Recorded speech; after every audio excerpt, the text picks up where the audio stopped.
any way we can increase our chances for a long and healthy life? Dr. Joel Wallach explains why most chronic and degenerative diseases are preventable through proper nutrition. You'll learn why people in certain cultures throughout our world typically live well over 120 years with almost no incidence of cancer, heart disease, diabetes, or other common illnesses that shorten human life. You'll also learn the vital role that minerals play in maintaining our health and why our modern diets are sorely lacking in these life-sustaining nutrients. Listen now to a live presentation by a man who is making a major impact in the field of alternative medicine, Dr. Joel Wallach.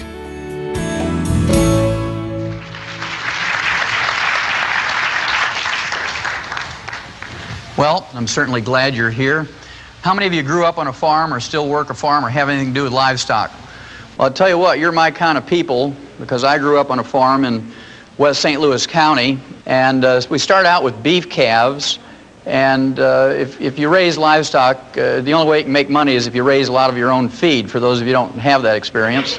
And so we raised our own corn, and we raised our own soybeans and our own hay, and we had a truck come out from the mill, and this truck would come out from the mill, and it would grind up the corn and the soybeans and the hay, and then we would add sacks of vitamins, minerals, trace minerals, and we'd make pellets out of it, and this is what we would feed the calves. In 6 months' time, we'd ship them to market to be slaughtered, or we'd save back some of the best ones for ourselves. We'd knock them in the head and eat them, put it bluntly. And it always fascinated me as a teenager that we did that for those calves, and in 6 months ship them off to be slaughtered, or we'd eat them. And we wanted to live to be 100 years of age without any aches and pains. And guess what? We didn't take any vitamins or minerals. And that bothered me. So I asked my dad, I'd say, hey, Pops, how come you do that for those calves, you don't do that for us? And he'd give me this good old Missouri farm wisdom. He'd say things like, shut up, boy. You're getting this farm fresh food, and we hope you appreciate it. And, of course, I was very quiet then because I didn't want to miss out on any meals. Well, then when I went to school, I went to the University of Missouri School of Agriculture, and I got my degree in agriculture. I got my major in animal husbandry and nutrition. My minor was in field crops and soils, and then I got into veterinary school. As a freshman veterinary student, I learned the answer to my question. And the answer is this: we know how to prevent and cure diseases in animals with nutrition. And the reason why we do that is because we don't have major medical, we don't have hospitalization, Blue Cross Blue Shield, we don't have Medicare. If you're going to make money as a farmer, you better know how to do stuff yourself, and you better do it efficiently with feed and nutrition if you can. To make a long story short, after I got out of veterinary school, I went to Africa for 2 years, and I was able to fulfill a boyhood dream. I was able to be a Frank Buck for 2 years and work with Marlin Perkins. Many of you will remember him from the Mutual of Omaha's Wild Kingdom, and he's a great gentleman. And after 2 years of working with elephants and rhino, people used to ask me, are you a small animal vet or a large animal vet? Well, I was telling them I'm an extra large animal vet because I worked with elephants and rhinos. Well, after 2 years, he sent me a telegram and said, would you come back to the St. Louis Zoo and work with us? We need a wildlife veterinarian at the zoo for a special project. We were given a $7.5 million grant from the National Institutes of Health, and what we need is a veterinarian who will do autopsies of animals that die of natural causes in the zoo. Well, I was just overjoyed to do that, and so I came back, and of course I not only did autopsies for animals that died in the St. Louis Zoo, but the Brookfield Zoo in Chicago, the Bronx Zoo in New York, the National Zoo, the LA Zoo, and so forth. And my job, again, was to do autopsies of animals that died of natural causes in the zoo and look for a species of animals that was ultra-sensitive to pollution.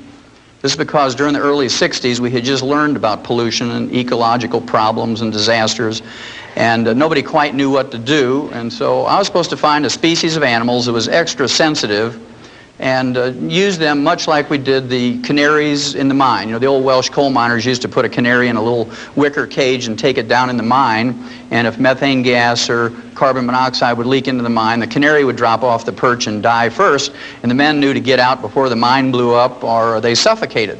Again, to make a long story short, over a period of some 12 years, I did 17,500 autopsies on over 454 species of animals and 3,000 human beings who lived in close proximity to zoos. And the thing that I found out was this: every animal and human being who dies of natural causes dies of a nutritional deficiency. And that fascinated me. It took me back to those calves. I said, gee, that's fascinating. We could document this at autopsy, both chemically and biochemically, and things that you saw with the eye at the autopsy table. Well, that fascinated me. And I wrote scientific articles. I wrote 8 multi-author textbooks and 1 textbook of my own. Cost $140 for medical students, and I'm sure the only thing they do is use them for door stops. And it couldn't get anybody excited. I was on 2020. I was on 1,700 newspapers. I was in magazines. I was in every network TV that you can think of. And guess what? Couldn't get anybody excited back in the 60s about nutrition. So what I did was went back to school and became a physician to use everything I had learned in veterinary school about nutrition in my human patients. And to no surprise to me, it worked. I spent 12 years up in Portland, Oregon in general practice. And it was very fascinating. What I'm going to share with you tonight is what I learned over those 10, 12 years using nutrition with my human patients. And if you take home only 10%, it will save you an enormous amount of unnecessary misery. It will save you a gob of money, and those of you in Missouri know what that means. A gob means a lot. Okay, it'll add many healthful years to your life. Well, you can't do this. You can't get these healthful years, and you can't have longevity. You can't live to your genetic potential just falling off a stump. You have to do some things. And the first thing I have to do is convince you that it is worth doing these things. I'm going to start out by convincing you that the genetic potential for human beings is 120 years, our genetic potential for longevity. In May 11th, the oldest living American at this time and documented through the Guinness World Book of Records was Margaret Skeet. She was from Radford, Virginia. She died at age 115, and she died of a nutritional deficiency. You can tell that from her obituary. She died of the complications of a fall. What did she die from? Osteoporosis. Very good. She died of a calcium deficiency. She had no heart disease, no cancer, no diabetes, no other infirmities, but she died 3 weeks after a fall because she didn't have enough calcium. Her daughter said that she had a craving for sweets until she died, and that's a disease called pica. We'll talk about that in a little bit, but usually when you have a craving for chocolate, if you're a chocoholic or a sugaraholic, that means that you have a deficiency. Then in a third world country, in Niger, in Africa, a chief by the name of Bauer, at age 126, was eulogized by one of his wives, and she was bragging about him at his death at age 126. He was still in possession of all his own teeth. Okay, so you assume that other faculties are working too. Then here's a gentleman from Syria at age 133. He died in July of 1993. He fathered 9 children after the age of 80. And this meant if you add up 9 months for each child and a year for breastfeeding for each one and a year between each one of the children, he was still fathering children after age of 100. So there's still hope for you fellas. Then those of you who like science, in November of 1993, those 6 biosphereans came out of that dome in Arizona. They were in there for 2 years, 3 couples, and they were supposed to eat the perfect food and recycle the atmosphere and grow their own food and whatnot and have no pollution in their water or air or food. And when they came out, they were examined by medical gerontologists from UCLA, University of California at Los Angeles. They put all this information, their physical and their blood work and so forth, into the medical computers at UCLA. And the medical computers projected that they could live to be 165 years old if they continued to do what they were doing. So all of that just says to you that there's a possibility you can live to be 120. And when I grew up on the farm, we could grow 200 bushels of corn per acre. And with all the labor and all the fertilizer and everything else you did, you could make a profit if you grew 200 bushels per acre. But if you only got 100 bushels per acre and put out that same effort and the same fertilizer cost, you'd lose money. And so I want you to think about it. The average lifespan for an American today is 75.5. The average lifespan for an MD or a doctor is 58. You want to gain 20 years statistically, just don't go to medical school. You want to live to be 120, there's only 2 basic things. It's real simple, 2 things to remember. Number 1, you have to avoid the pitfalls. You have to not step on the landmines, I call it. And those of you in the military, you know what that means. You do something stupid like step on one of those things, you kill yourself wastefully or unnecessarily. And of course, if you play Russian roulette or smoke excessively or drink excessively or wear a black sweatsuit and run down the middle of the highway at 2 o'clock in the morning, you're going to get struck by a car. All of those things are foolhardy, but it's amazing how many tens of thousands of people die in America from doing those stupid things every year. The last thing I will share with you on that subject of avoiding the landmines, I'd suggest very strongly to you that you avoid going to doctors. And I'm going to back up that statement, which is a pretty strong statement, from Ralph Nader's group in January of 1993, just about a year and a half ago, January 13th. He put out a news release based on a 3-year study on the causes of death in American hospitals, and it was a 1,500-page report, this 3-year study, and I'm not going to waste your time or mine by going over the whole thing word for word, but the bottom line says a lot. Quote, 300,000 Americans are killed each year in hospitals alone as a result of medical negligence, unquote. I'm going to read that figure again because it's a huge figure. Quote, 300,000 Americans are killed each year in hospitals alone as a result of medical negligence, unquote. Now, he didn't say slipped away quietly out of neglect in a corner somewhere while they're waiting for an x-ray. He used the word killed. When you use the word killed, that means there was a procedure the doctor was doing went wrong somehow. That means that they gave them a wrong prescription. They put a decimal point in the wrong spot and gave them an incorrect dosage. These people were killed. 300,000.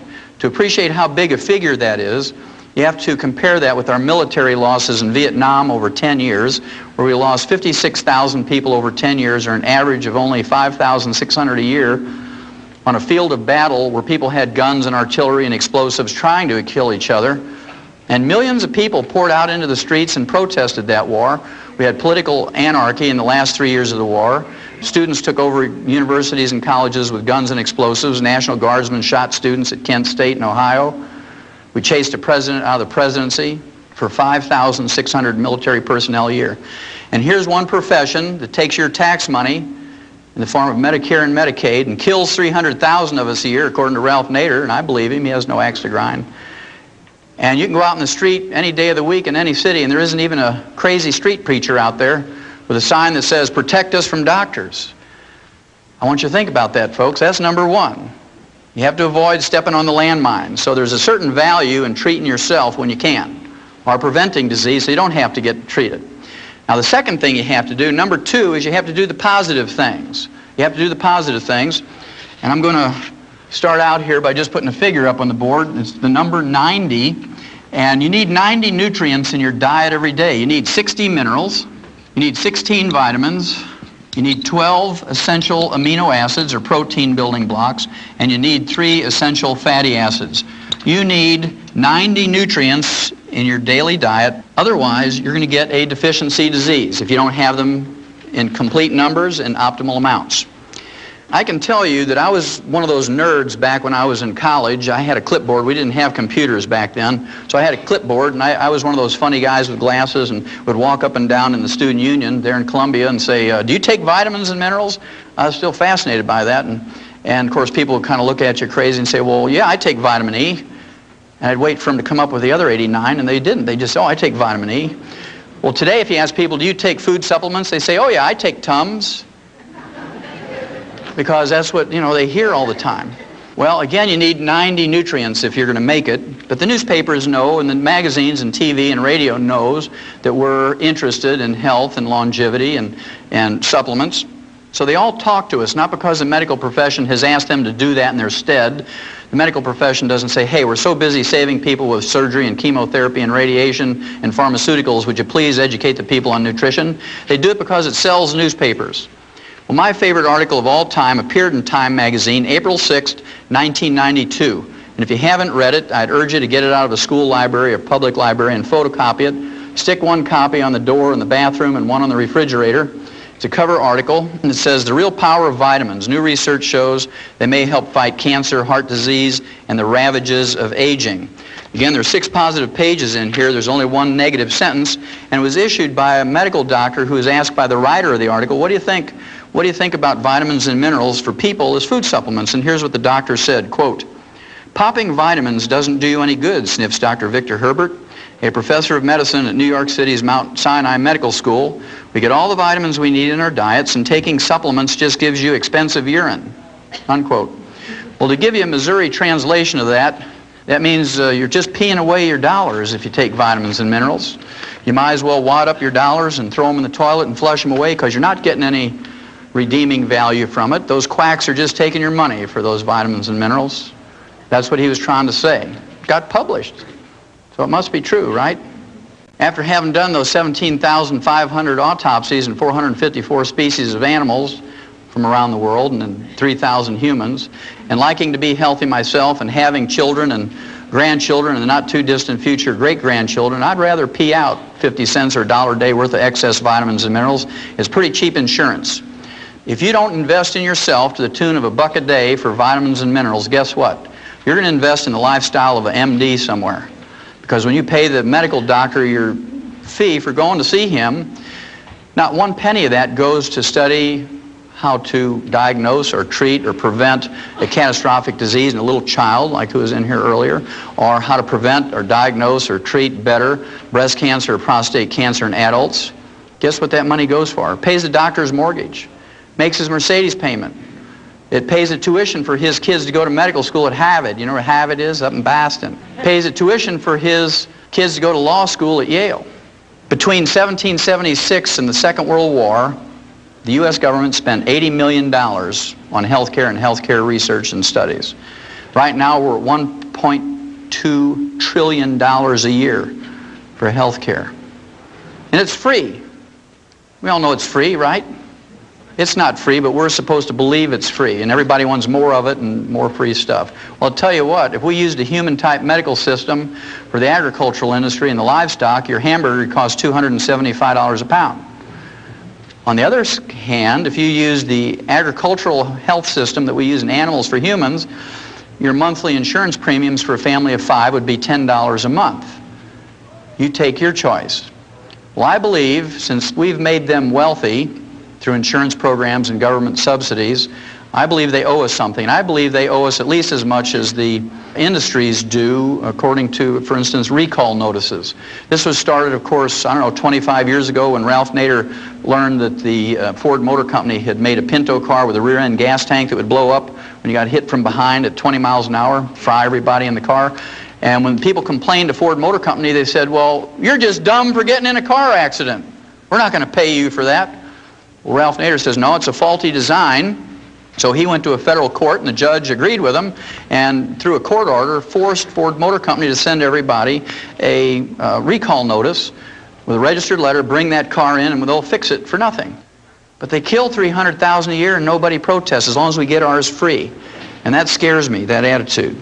At any rate, I've got a bunch of these recall notices you should have gotten over the last couple of years. We'll go through them quickly. Number one is ulcers. How many of you ever heard that ulcers is caused by stress? Okay, everybody's heard that. If you don't raise your hand, you got Alzheimer's or you're fibbing, right? Well, we knew 50 years ago in the veterinary industry that ulcers, at least in pigs, was caused by a bacteria called Helicobacter pylori. And, of course, we couldn't get one of these high-priced stomach surgeons from Mayo Clinic. In fact, we always used to yell, hold the Mayo, when they'd say stuff like that.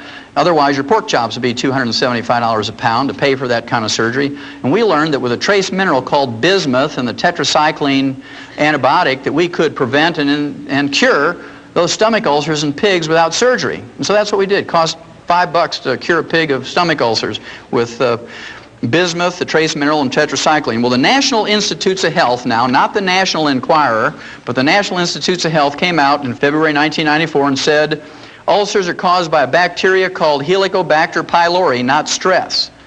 And they can be cured. They actually use the cure word in this news release. Medical researchers never do that. They always say, shows promising results or may be beneficial. They use the cure word, National Institutes of Health, and they say can be cured with a combination of the trace mineral bismuth and tetracycline. Well, for those of you who don't know what bismuth comes in, you can get it from any grocery store or drugstore. It's pink, about $2.95 for an 8-ounce bottle, and it's called Pepto-Bismol. So a teaspoon a day full of Pepto-Bismol and some aurimycin calf scour pellets, you can take care of ulcers. Now you have your choice, whether you're going to treat your own for $5 or go get whittled on. That's your choice. Then what's the number 2 cause of death in Americans? Terrible disease called cancer, right? Now when doctors get information on cancer, you'd think they'd photocopy that, and when they send you that bill, they should send you some photocopies of this stuff. Well, in September of 1993, the National Cancer Institute, not the National Enquirer, but the National Cancer Institute, and the Harvard Medical School up in Boston did a study on cancer patients, and they came out and they said an anti-cancer diet was found. Well, at any rate, they picked China to do this study because in one province, Henan province in China, they have the highest rate of cancer in the whole world. They took 29,000 people for 5 years in this study, and what they did was give them different vitamins and minerals at double the recommended daily allowance for Americans. Now that's a trivial amount. For instance, they used vitamin C for one group, and of course the RDA, or recommended daily allowance for vitamin C, is 60 milligrams. Double that's going to be 120 milligrams. You can't go into a health food store and find a vitamin C tablet or capsule for less than 500 milligrams for an adult. And of course, Linus Pauling, the gentleman with 2 Nobel Prizes, says if you want to prevent and treat cancer with vitamin C, you got to use 10,000 milligrams a day. Well, all the doctors who used to argue with him back 35 years ago are all dead, and today Linus Pauling's still 94, and he works 14 hours a day, 7 days a week on his ranch in the Big Sur in California and teaches at the University of California, San Francisco. So you have to make up your choice whether you're going to listen to the dead doctors or Linus Pauling. Your choice. Okay, vitamin C, double the RDA, nothing happened. Vitamin A, double the RDA, nothing happened. Zinc, riboflavin, the trace mineral molybdenum, niacin, nothing happened. In one group, they got a major benefit. In this group, they got 3 nutrients at one time. They got vitamin E, they got beta-carotene, and the trace mineral selenium. Those 3 were at double the RDA. And if you get a 0.5% benefit in any nutritional or pharmaceutical experiment, you've made a major improvement in humanity's life. And so these articles get published. So I want you to remember that statistic. 0.5% is major benefit. Well, in this group that received the vitamin E, beta-carotene, and selenium for 5 years, deaths from all causes were reduced by 9%. Almost 10 out of every 100 or 1 out of every 10 who were going to die in that 5 years from any cause survived. Then cancers, all cancers, 13% survived who would have died without those 3 nutrients. So 13 out of 100 lived who would have died. And then the type of cancer that was most prevalent in Henan province, stomach and esophageal cancer, 21% lived who would have died. 21 out of 100 lived. Now to me those are significant numbers, and your physician, for the number 2 cause of death in America, should have sent every one of you a photocopy of that. At least giving you information. Even if he didn't want to give you the advice, give you the information, let you make up your own mind. Well, here's one I think is funny on one hand, and on the other side it tells you the attitude of physicians. This has to do with arthritis. It was in September 24th, 1993 that it was released. Again, it was from the Harvard Medical School and the Boston VA Hospital. How many of you in here have ever been to a VA hospital? Anybody in this room? Okay, good. Well, you know, the people who've been to a VA hospital, you have 2 opportunities to give your life for your country. Once on the field of battle, and the other's in the VA hospital, right? Well, at any rate, the title of the release was Chicken Protein Halts the Swelling and Pain of Arthritis in a Patient Trial. And what they did, they took people who failed to respond in any way to medical treatment for arthritis. These people got gold shots, methotrexate, they got aspirin, prednisone, cortisone, everything else you can think of, physical therapy, and the only thing left for them was joint replacement surgery. Okay, now before Harvard Medical School, the VA hospital was going to give it to them, they said, look, we're looking for some people who are willing to suffer for 90 more days, just 3 months, because we want to try something, a short-term experiment, and they got 29 volunteers. And what they did for those 29 volunteers who failed to respond in any way to medical treatment for arthritis was they gave them a heaping teaspoonful of ground up dried chicken cartilage in their orange juice every morning. Just a heaping teaspoon of ground up chicken cartilage. And in 10 days, according to Harvard Medical School, all the pain and inflammation was gone. These are people who didn't respond in any way to medical treatment. In 30 days, they could open up a new pickle jar that had never been opened. And in 90 days, 3 months, they had maximum return of function. Here's the funny part. The funny part comes by a statement of the guy who was the director of that study from Harvard Medical School, and here's what he said, quote, listen to the words, they're very important, quote, after 3 months it was clear that the drug was beneficial, unquote. Because it worked, chicken cartilage had become a drug. You can see he's thinking about patent numbers, and his eyes are rolling around with $300 a capsule, 20 patients, and you can just see him calculating, right? That means if you go to Kentucky Fried Chicken and you buy a bucket of chicken, throw away the skin and the meat and eat the ends off the bones, you're practicing medicine without a license. And if you go to a Kentucky Fried Chicken in the middle of the night, in the dark of the night, and you go to their dumpster and you root through there and you collect 2 5-gallon feed buckets full of chicken bones, and you take them home with a hammer and you pound off the ends of those bones and dry your own cartilage in the microwave, you know, you're manufacturing a pharmaceutical, and the FDA is going to put you in jail. Next time I come by here in 3 months, you're going to run up on this stage and hug me and kiss me if you got arthritis. How many of you have ever heard of Alzheimer's disease? Everybody's heard about it today. 50 years ago, when I was a little kid, there was no such thing as Alzheimer's disease. It's a new disease, one of those things that just sort of happened. Now it's a major disease. 1 out of every 2 people who reach age 70 get Alzheimer's disease. Pretty scary. We learned 50 years ago in the animal industry how to prevent and cure in the early stages Alzheimer's disease in livestock. Can you imagine how much a farmer would lose if the pigs were all laying there scratching their heads saying, "Why am I here? Where is the feed box?" Because if they're not gaining a couple of pounds a day, you're losing money, right? So we learned in the agricultural industry how to prevent and in the early stages cure Alzheimer's disease. And we do it with high doses of vitamin E and low intakes of vegetable oil. And you say, Wallach, that's crazy. High doses of vitamin E. Well, you should have got a recall notice from your doctor in July of 1992 because the University of California, I mean, we're talking about a sophisticated research medical school here. University of California, San Diego came out and said, vitamin E eases memory loss in Alzheimer's victims. Now, they're only 50 years behind on that from veterinary medicine, so you might be safer going to a veterinarian. Then how many of you in this room ever had a kidney stone? Anybody in here ever get that, kidney stone? Okay, I see a few in here. What's the first thing a doctor told you to give up nutritionally when you got your kidney stone? Give up calcium. No dairy. No dairy. None of those vitamin mineral things with calcium in them because they have the stupid, naive, ignorant belief. That's pretty intense. They have the stupid, ignorant, naive belief that the calcium in your kidney stone comes from the calcium you eat, when in fact it comes from your own bones. When you have a raging calcium deficiency, a raging osteoporosis, then you get kidney stones. We learned years ago in writing in the agricultural industry, if you wanted to prevent kidney stones in livestock, you better give them more calcium. You better give them more magnesium and more boron. Now the reason is, of course, bulls and rams, male cattle and sheep have special anatomy. When they get a kidney stone, they die. They're called water belly. They die. When you and I get a kidney stone, we just wish we were dead. But no farmer's dumb enough to pay for the feed for an animal and have it die before you can either eat it or send it to market. So we learned how to prevent those things. Well, you should have got a recall notice from your doctor, especially you people who've had kidney stones. Your urologist should have sent a notice to you. This was March of 1993. It says, calcium limits kidney stone risk, and this is from the Harvard Medical School up in Boston, by the way.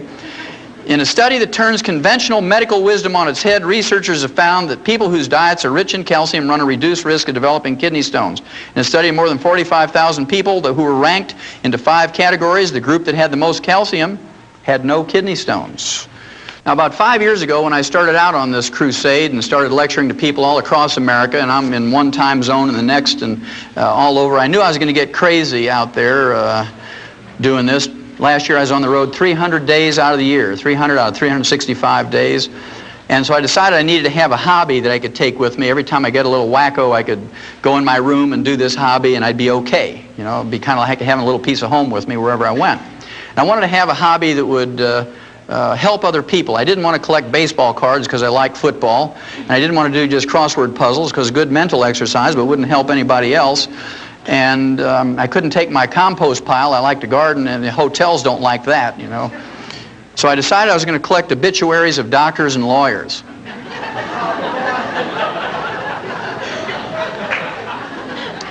Now, as crazy as that sounds, remember I told you that doctors live to an average age of 58, and we live to 75.5. And here's a group of people, professionals, who pontificate to you and tell you, well, this is what you need to do. You need to give up salt and no caffeine, and you need to not eat butter and eat margarine and do all these crazy things.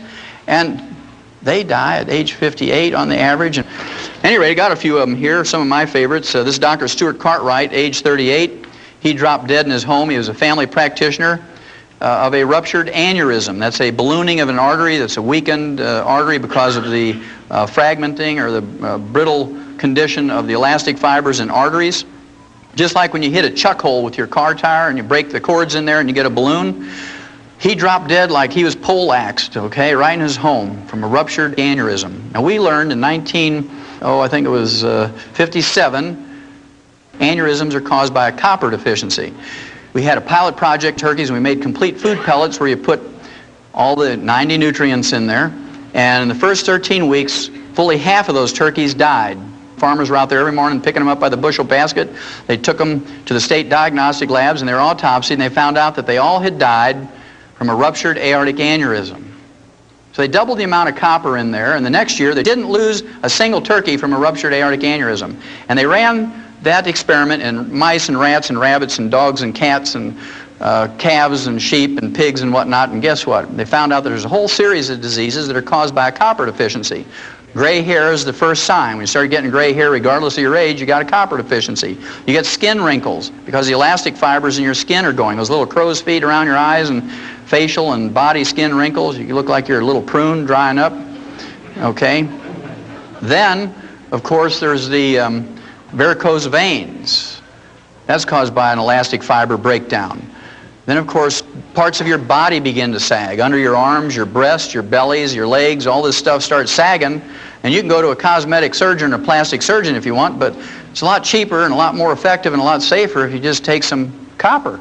Dr. Cartwright may have had a medical degree, but he didn't have expensive urine, so he died of something that even a turkey wouldn't die from. Then here's one. This fellow, he was a doctor's doctor, Dr. Martin Carter. He almost made it. He died at age 57. He got his medical degree from Harvard Medical School and his PhD in medicine from Yale.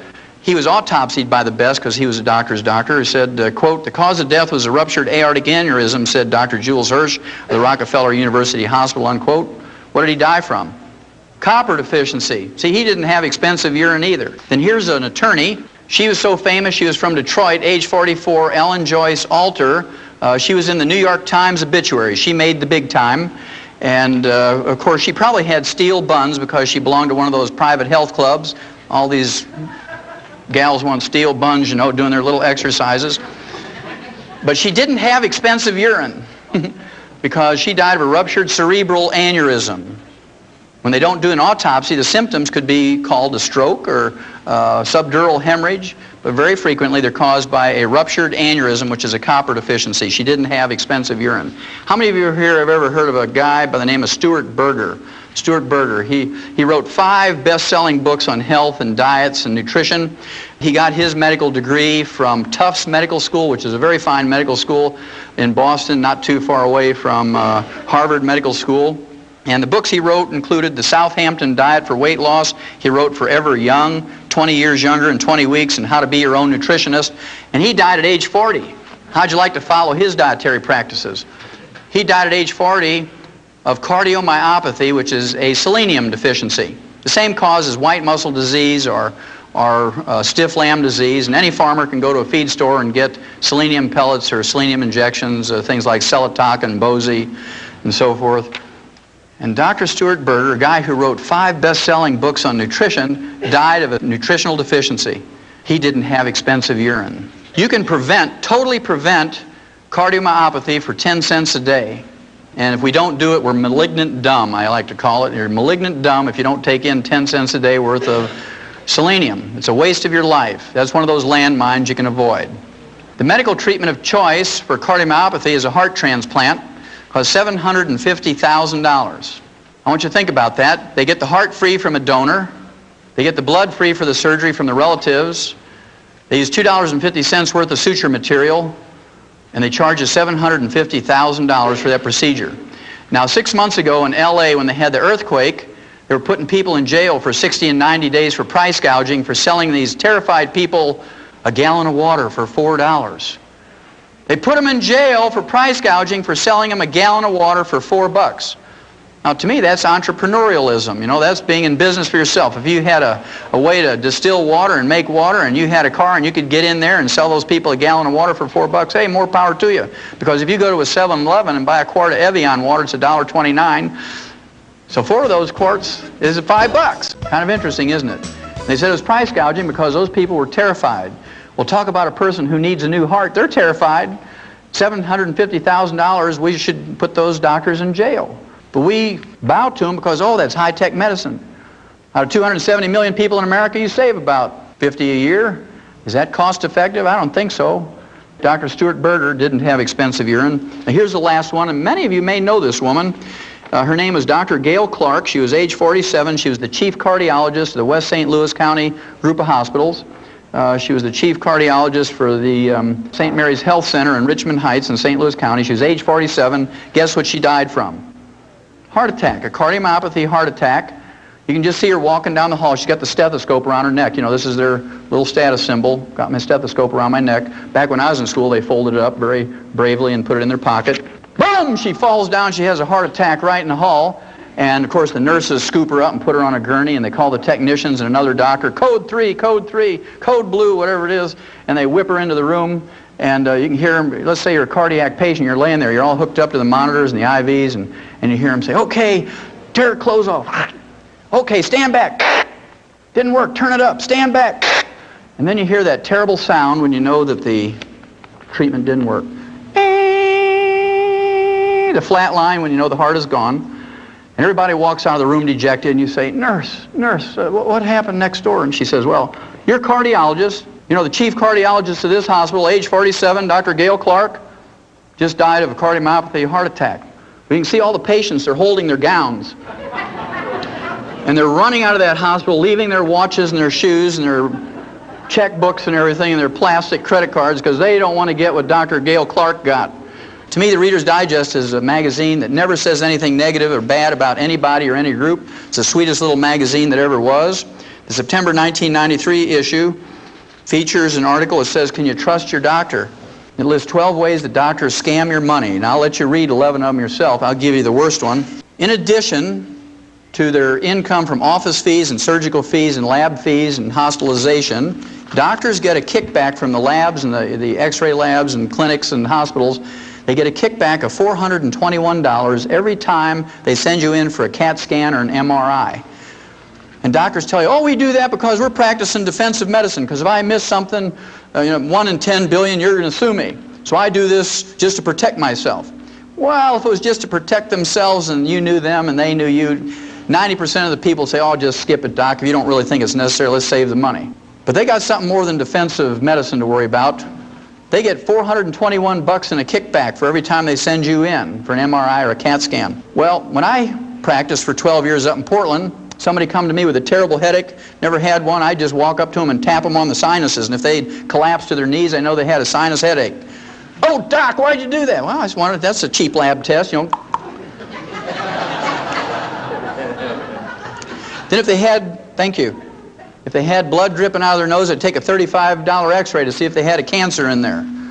$35 and a free lab test, as opposed to $421.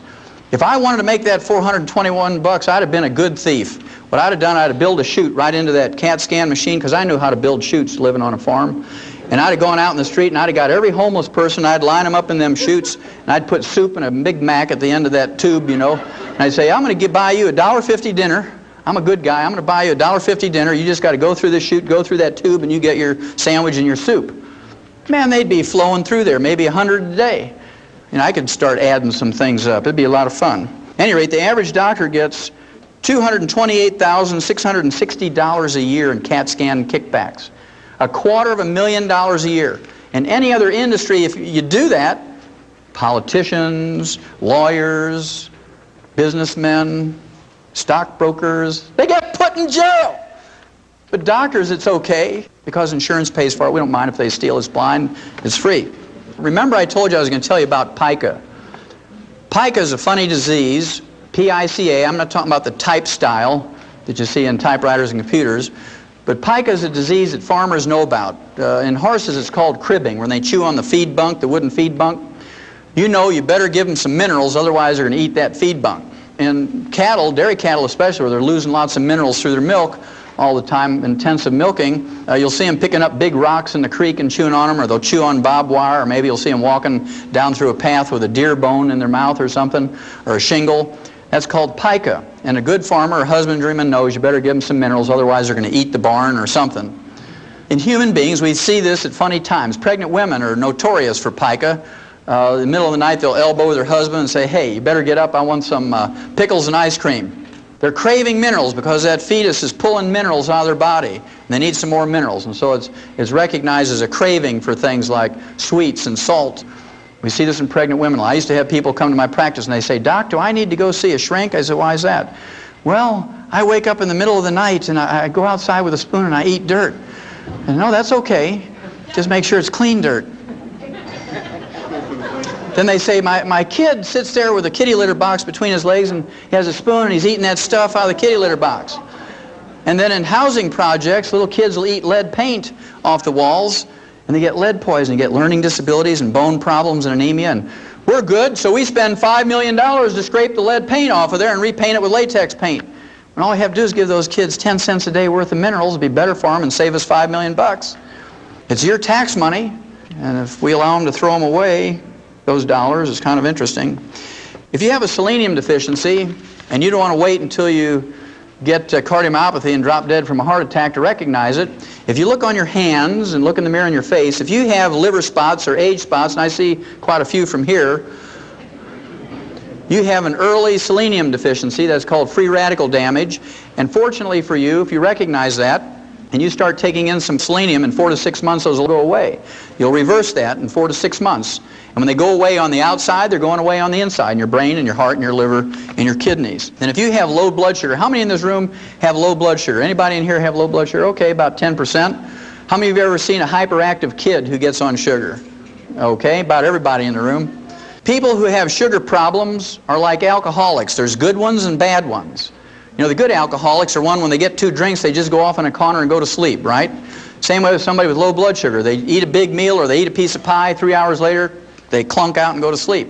Then there's bad alcoholics. They're the one that gets 2 drinks in them and they get violent and raged and they want to fight everybody. Punch holes in the wall, and, you know, big brave fellows, and they kick their wife and kick the dog and take the chainsaw and cut their neighbor's tree down and all these wild things and drive reckless down the roads and kill people. Those are the bad drunks. Well, people who have blood sugar problems, there's bad blood sugar people too. They get a little crazy. Okay, I don't know how many of you remember the Twinkie defense, right? Remember when somebody murdered 2 people and he claimed he ate a Twinkie 3 hours before he murdered them, so they let him off because he got temporarily insane every time he ate sugar. Now, don't any of you try that. Well, chromium and vanadium deficiency will result in these sugar problems, low blood sugar, and if you let it go on for any length of time, you develop diabetes, chromium and vanadium. Then a tin deficiency, the early symptoms of a tin deficiency are male pattern baldness. I see a lot of tin deficiency in this room. Yes. And if you let it go on for any length of time, you get deafness. Then there's a boron deficiency, and you gals should know about boron because it helps you keep the calcium you take in your bones so you don't get osteoporosis. Boron. Also, it helps you make estrogen. It helps you fellas make testosterone. If you don't take in enough boron, you ladies are going to suffer miserably going through menopause. Okay, you're going to have all those terrible symptoms. You fellas don't get enough boron, can't make testosterone, you won't know whether to lead or follow on the dance floor. You're going to be confused. She's saying he's got a boron deficiency. The first symptoms of a zinc deficiency is you lose your sense of smell and your taste. You say, oh, you know, food just doesn't taste good anymore, and you don't have a cold or anything like that. And you say, your wife says, well, aren't you excited about dinner? I spent the whole day in the kitchen cooking dinner. He says, well, I didn't smell anything when I walked in. You know, he's got a zinc deficiency.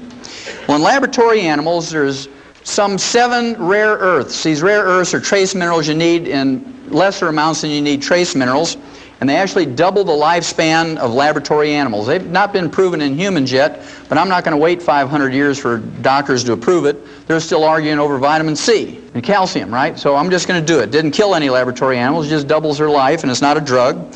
These rare earths are called lanthanum, praseodymium, neodymium, samarium, europium, ytterbium, and thulium. There must be a reason why they're named after Old Testament cities. Well, remember I told you we needed 90 nutrients, we need 60 minerals, we need 16 vitamins, 12 essential amino acids, and 3 essential fatty acids. And of course, we're lucky in that plants as a group can make most vitamins, amino acids, and fatty acids. Plants can do that because they just take carbon out of the air and make carbon chains to make vitamins, amino acids, and fatty acids. But you have to eat 15 to 25 different plants a day in the right combinations to make this happen. Theoretically, it's possible, but most Americans don't do it. The average American thinks if they eat some potato buds out of a Betty Crocker box, they're eating a vegetable. Okay, so you got to be careful what you're considering a vegetable. Then, of course, people want to do right by their doctor, and they eat low-fat turkey breasts, and they put a half a jar of mayonnaise on there, and they put it between 2 slices of Wonder styrofoam bread. Remember that stuff you can insulate your house with and put in your shoes when you get a hole in the shoe? I remember when I was a kid, it was a lot of fun because we have Wonder Bread. We didn't have TVs back then on the farm. We didn't even have dryers that went round and round, so the only thing you could do in the wintertime was sit in the kitchen and wonder at a loaf of Wonder Bread. And it had the blue and red and green yellow balloons on there. And if you read the labels many times as I do, you know it said things like, helps build bodies at 12 ways. And about 15 years later, the FDA made them change it to help build your body 8 ways. Now if you go to the store and look at Wonder Bread wrappers, it just says Wonder Bread. So it kind of gives you a clue. So even though this is theoretically possible, it's not likely to happen that you're going to get your vitamins, amino acids, and fatty acids in proper proportions from your diet. And so if your life is as valuable to you as mine is to me, and my children's and my grandchildren's is to me, I would make sure that I take in all my vitamins and amino acids and fatty acids, because I guarantee you won't make it to 120 if you don't. You're just not going to do it. Now, minerals are another story. We have a tragic story when it comes to minerals, because plants cannot make minerals in any way, shape, or form, and if they're not in the soil anymore, they're not in our plants. Our farm soils and our range soils are depleted of minerals, and the crops, the grains, the fruits and the vegetables, and the nuts that are grown on these depleted farm and range soils are minerally deficient, and the people who eat them get mineral deficiency diseases, and the only way to prevent and cure them is with mineral supplements. Do you think it's gotten any better?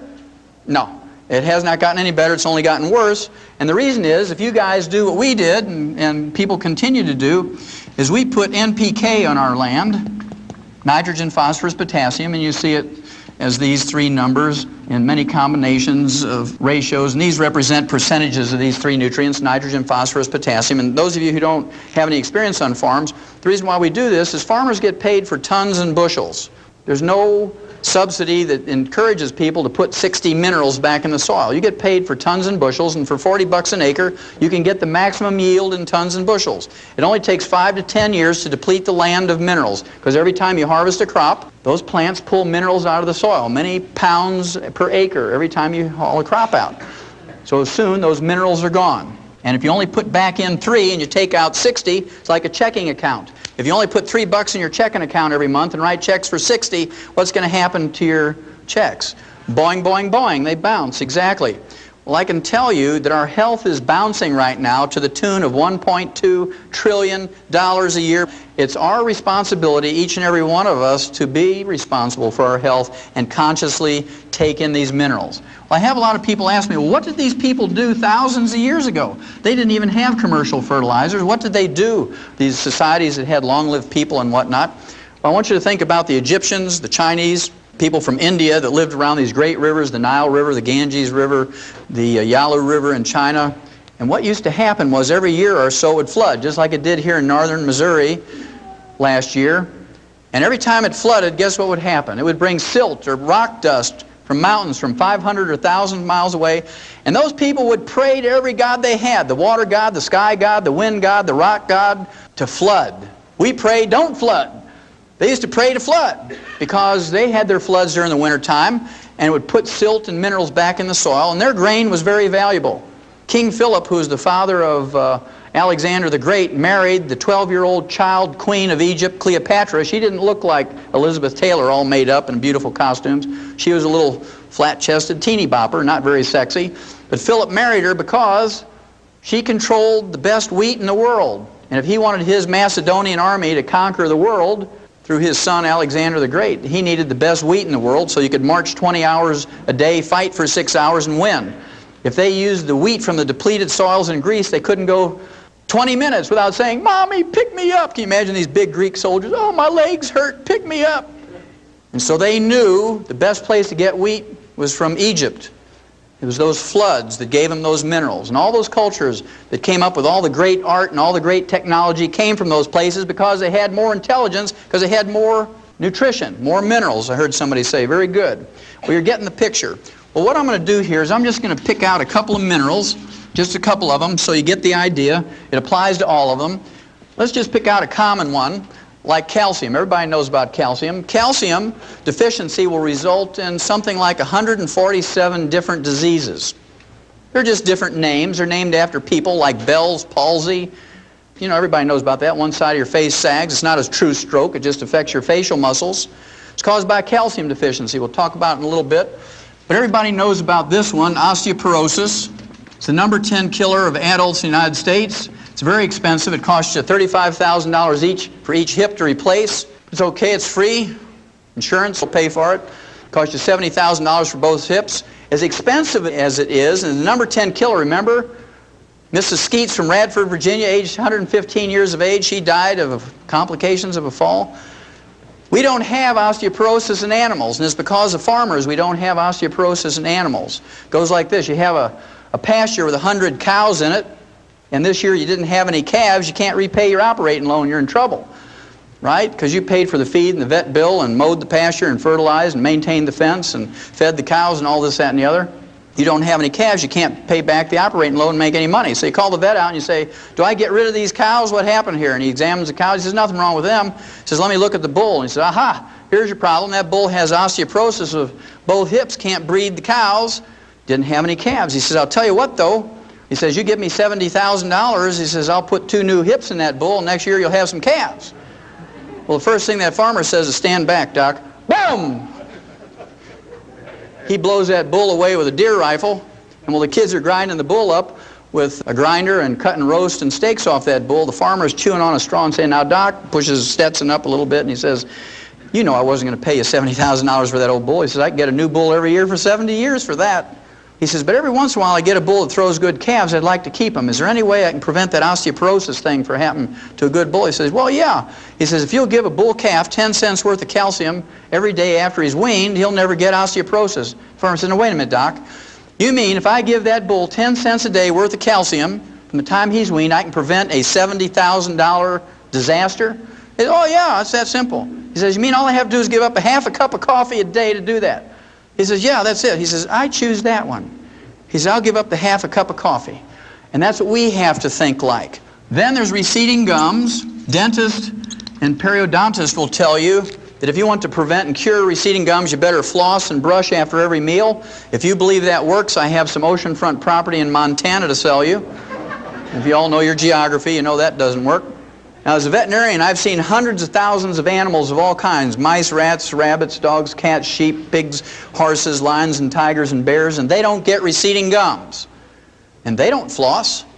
Now, they do get funky breath, but they don't get receding gums.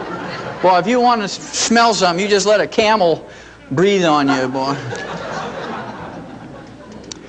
Well, the reason we don't have receding gums in livestock is because we've dealt with the osteoporosis problem. Receding gums is not a deficiency of flossing. It's, in fact, osteoporosis of the jaw bones and of the facial bones. So if you have gingivitis or receding gums, you have advanced osteoporosis. Those bones around your teeth are melting away little bit by little bit every day. And if you take your teeth out at night and put them in a glass next to your bed and that fizzy stuff, you have major advanced osteoporosis because all your bone has melted away. Then there's arthritis. We talked about that a little bit earlier. Remember the chicken cartilage? 85% of all arthritis is caused by osteoporosis of the joint ends of the bones. You're talking about degenerative arthritis, osteoarthritis, sciatica, lumbago, rheumatism, all those sorts of things. They're caused by osteoporosis of the joint ends of the bones. I want you to think about something for a minute. If you don't take a pain reliever or an anti-inflammatory for that arthritis, let's say you get arthritis of the hips, you're going to kind of favor that a little bit, aren't you? You're going to get a cane or a walker or crutches. You're going to favor it, and so you don't put any weight on it.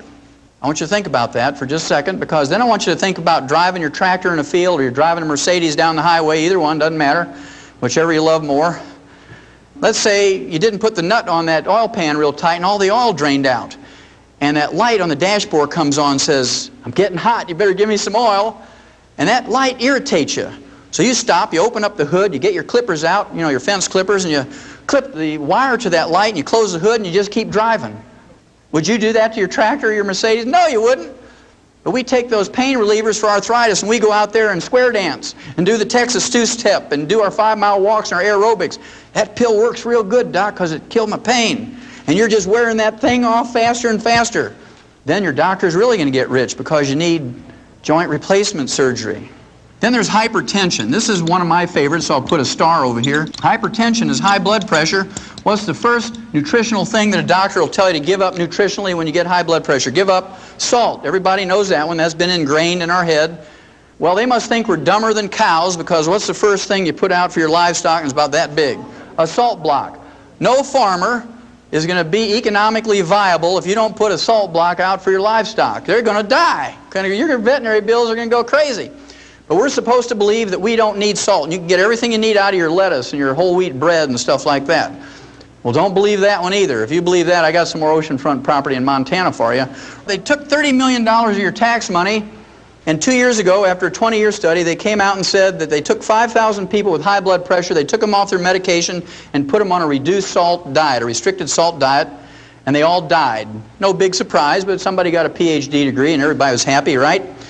But when they looked at this results, they said that, oh, only 99.7% of the people didn't get any results from that before they died. 0.3% did get some result, dropped their blood pressure 1 point before they died by restricting their salt. So the referees who judged that article said, oh, doesn't matter, you might as well let high blood pressure patients eat salted peanuts and dill pickles and salt their food to taste, because it doesn't matter. In fact, worrying about the salt is more stress than taking the salt. Then they had a control group with 5,000 people with high blood pressure, and they doubled their RDA of calcium, and they stopped the experiment in 6 weeks because 85% of them were cured of their high blood pressure just by doubling their calcium intake.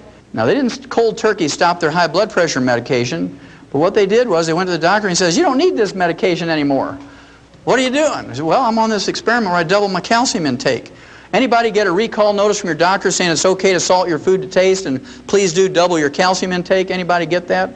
Not a single one. That's very interesting. Then, of course, there's insomnia. That's where you roll around all night. When you wake up in the morning, you're more tired when you went to bed. That's insomnia. Of course, doctors have 2 treatments for that. They have Halcyon, which is a sleeping pill, and they have barbiturates. And they kill about 10,000 people a year with overdoses of those things, but that's okay. It's a prescription, and they're watching out for us. And remember, George Bush, when he went to Japan, they gave him some Halcyon so he could sleep on the way to Japan because of the time difference. And when he woke up, one of the side effects of Halcyon is nausea and vomiting. I don't know how you say it in Japanese, but it was very dramatic on world TV, right? Not very presidential. Blah! And so I'm sure that's why he lost the election, because he puked over that Japanese ambassador. And then, of course, there's kidney stones, and then there's bone spurs, heel spurs, and calcium deposits. Again, physicians will tell you the first thing to give up nutritionally is calcium and dairy, because they have this foolish belief, the stupid belief, the ignorant belief that the calcium in kidney stones, bone spurs, heel spurs, and calcium deposits come from your diet, when instead it only comes from your bones when you have a raging osteoporosis. And when you get these things, you need more calcium, not less. Then there's cramps and twitches. You wake up in the middle of the night and your foot is all cramped up around your neck and you say, Lord, take me from the knee down. I'm not going to make it till morning. We've all experienced that. That's very common. Then there's PMS, premenstrual syndrome. You know, the emotional and physical stuff. The medical treatment of choice for PMS is what we call a hysterical ectomy. It's been shortened to hysterectomy. That's a 100-year-old treatment. And the doctors do about 285,000 unnecessary hysterical ectomies a year, but it makes Mercedes payments, so they do them. Even the AMA said they're unnecessary, but they don't take their licenses away, and people keep going to them. You imagine a poor woman in her 30s. She says, Doc, you got to do something. Every time I go out to hang up the clothes, my neighbor's kids run down the basement screaming witch. My own kids think I'm crazy. My husband's leaving me. I'm going to lose my job. You got to do something. Well, the University of California, San Diego came out 3 years ago now and said if you just double the RDA of calcium intake, you get rid of 85% of the emotional and physical symptoms of PMS. And when that came out, there were huge lines around the health food stores around the blocks, and people had sleeping bags because they closed before they all got their calcium, and every person in line was a man. They were there for their daughters and their girlfriends and their wives and things like that. Okay, and lastly is low back pain. 85% of Americans get low back pain whether you work on a computer or you unload hay or you drive big trucks, doesn't matter. Low back is a big problem. Low back is just osteoporosis of the vertebrae, whether you have a disc problem or whatnot, because if your disc doesn't have anything to hold on to, your vertebrae have melted away, what's going to happen to the disc? Especially if you have a copper deficiency, because they're made out of elastic fibers, they go like a water balloon with a lot of pressure on them. I just want you to look at this quickly before we do the last mineral. Low back, you go to an orthopedic surgeon or a rheumatologist, you might get a muscle relaxant. You might get Valium and a muscle relaxant. You get a laminectomy. You get your vertebrae fused. You might get a disc operation. They don't tell you 75% of the time you'll never be the same again, right? PMS, you go to your OBGYN. You can go to an internist. You can go to a family counselor, a shrink, or a divorce attorney. Cramps and twitches, you go to a neurologist. You go to a sports medicine doctor, an internist. Bone spurs, heel spurs, calcium deposits, you go to a rheumatologist, an orthopedic surgeon, or a podiatrist. Kidney stones, you go to a urologist or an internist or a surgeon. Insomnia, you go to a shrink or a sleep clinic or an internist. Hypertension, you go to a cardiologist, an internist, or a surgeon. Arthritis, a rheumatologist, a orthopedic surgeon or an internist. Receding gums, you go to a dentist or a periodontist. Osteoporosis, you go to all those health specialists, including a thumb salesman. For nothing more than a calcium deficiency, it costs you 10 cents a day to deal with. Now, on the average, because Americans have insurance and we have Medicare and Medicaid, we spend on the average $25,000 to $250,000, and we undergo 5 to 10 surgical procedures a year for a calcium deficiency. And we beg the doctors to do it. We beg the doctors to do it. Well, it's our choice. The last one I'll share with you is diabetes. Everybody's touched by diabetes. It's the number 3 cause of death in adults in the United States. Number 3 cause of death. And it has terrible complications and side effects, diabetes. The side effects include blindness of many kinds. Then there's a kidney failure with dialysis and kidney transplant. There's cardiovascular disease of all kinds, and of course that contributes to the number 1 cause of death. Then there's amputations. Everybody ought to have one of those because they're totally paid for in their health thing. They assume that you're not just going to get one because you want to get everything on your health benefits. And then you shorten your life because if you have diabetes, on the average, you have a shorter lifespan than someone who doesn't have diabetes. Now, we learned in 1957 in the animal industry that we could prevent and cure diabetes with 2 trace minerals. That's a pretty profound statement, that we could prevent and cure diabetes with 2 trace minerals in 1957 in animals. It was published in Federation Proceedings, which is the official journal of the American Science, the National Institutes of Health. The official monthly journal was August 1957. Well, the 2 trace minerals that you can get to prevent and cure this are chromium and vanadium.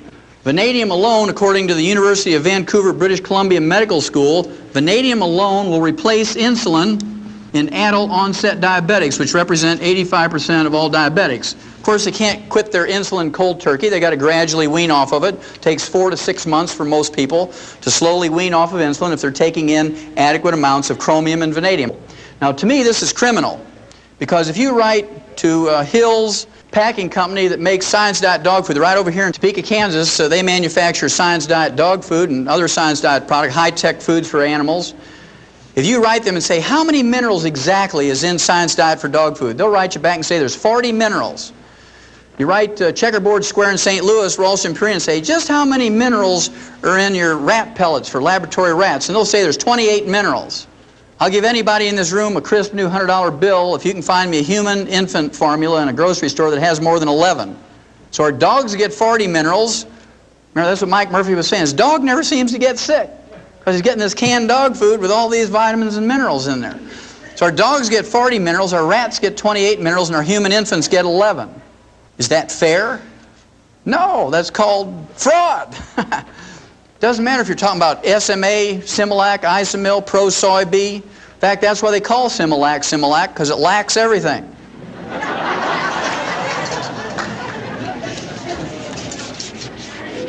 Okay, if I've convinced you that you have to consciously take in all the minerals yourself, that you can't depend on your food, and certainly you can't depend on anything that's boxed or packaged or bottled, There's three types of minerals that you have to be concerned about. One is metallic minerals, and metallic minerals are essentially ground up rocks.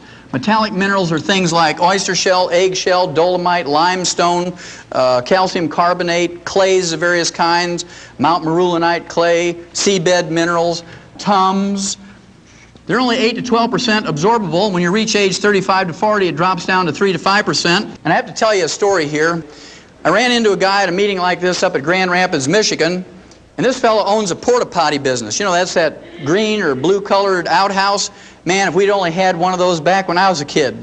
We had these ones with splinters, you know, in the wood. He said, I see something that describes that in my porta potty business. I said, what's that? He says, well, when we take those things back to the shop to clean them out with a pressure hose, he says, we put a quarter-inch grid underneath them because kids throw rocks and sticks and toys in there, and if we don't put a grid there, it blocks up the sewer system. It costs us thousands of dollars to fix it. Every time we clean one of those out, we find hundreds of vitamin tablets. I said, well, how do you know they're vitamin tablets? He says, well, it's really easy. He says, right on the coating it says Theragram M, 1 a day Centrum. He says, come here. And he takes me out in the back of his shop, and there's this literal mountain of all these vitamin pills he got out of his porta potties. If you read the labels on those multiples, they say your iron comes in the form of iron oxide. What is iron oxide? Rust.